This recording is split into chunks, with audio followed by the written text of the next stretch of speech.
Hello everybody, my name is AGU Orujov. I'm a PhD candidate at the University of Wyoming in the Department of Chemical Engineering, and today I'm going to present you my poster titled Complex Fluid Analysis Method for Subsurface Carbon Dioxide Monitoring.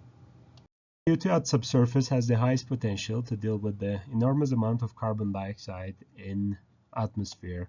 However, one of the security-related issues with CO2 at subsurface is its high mobility, especially at the early stage of the injection, where the physical trapping mechanism dominates. One way to deal with the high mobility of carbon dioxide at subsurface can be using CO2 foams, or known as surfactant stabilized foams.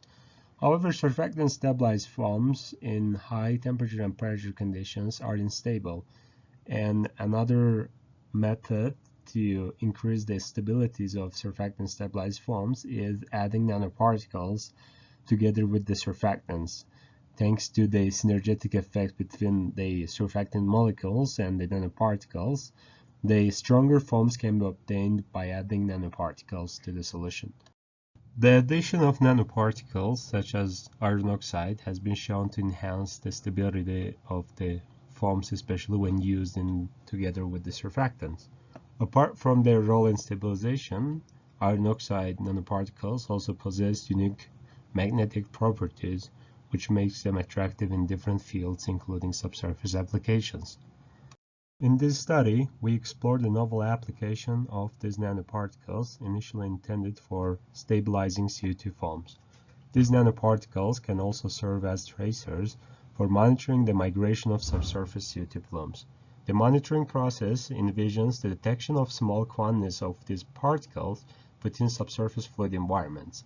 The detection can be achieved by applying high-frequency alternating magnetic field around the nanoparticle solution and measuring the resulting temperature change.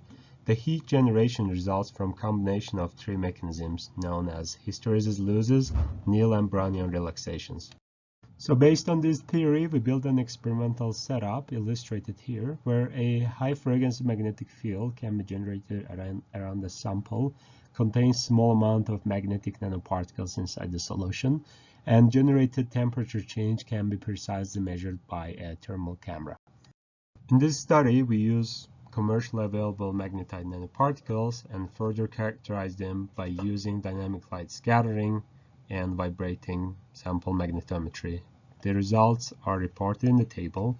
An important thing is to notice is the nanoparticles have small coercivity, which makes them ferromagnetic. As it was expected, the obtained results also shows that the temperature change is proportional to the amount of nanoparticles in the solution.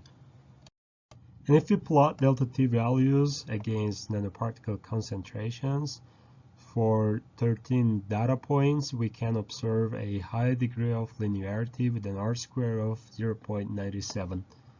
The main conclusions can be made out of this research is obtained temperature changes are linearly proportional to the concentration of nanoparticles in the solution, and with the current setup, as small as 120 ppm magnetite nanoparticles can be detected inside the solutions.